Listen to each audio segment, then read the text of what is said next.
نہیں ملی. میں نے ان کو کہا کہ ریٹرن میں دے دیں, جو مشکل ہے کہ وہ دے دیں, لیکن پھر بھی میں نے کہہ دیا. سر اگر آج ملاقات نہیں ہوتی تو کیا لائے عمل ہوگا اگلا؟ عمل سامنے آئے گا آہستہ آہستہ. سر پاکستان تحریک انصاف کی ورکر اور پوری قوم آپ کی طرف دیکھ رہی ہے. کورٹ کے آرڈر نہیں دیکھے. سی ایم صاحب یہ بتائیے گا, میں وہاں آتا ہوں نا, وہاں جو ہے ساری باتیں کرتے ہیں.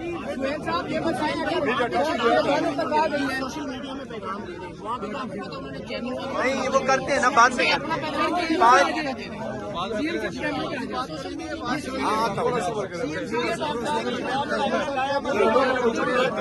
یار وہاں سے جواب تو آنے دے, پھر میں وہاں آتا ہوں.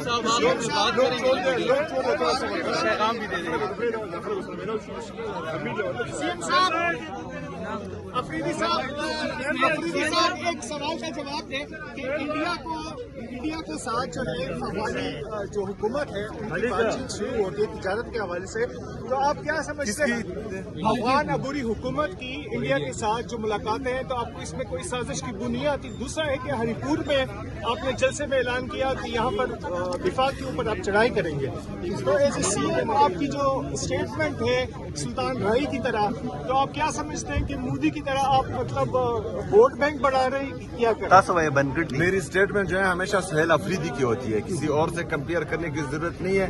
اور میں ہوں محمد سہیل افریدی, نام یاد رکھنا, پہلی بات. دوسری بات یہ ہے کہ وہاں پر کب میں نے چڑھائی کی بات کی ہے وفاق پر؟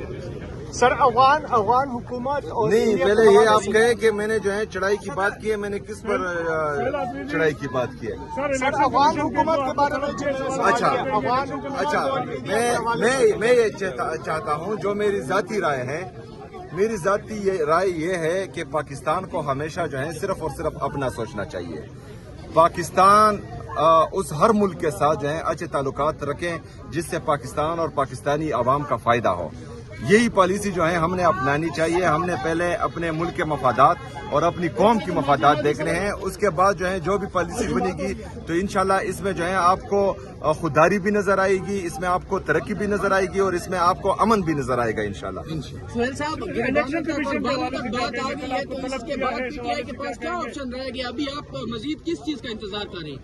یہی بات جو ہے میں وہاں تمام کیمروں کے سامنے کرنے لگا ہوں انشاءاللہ, وہاں میں بتا سکتا ہوں.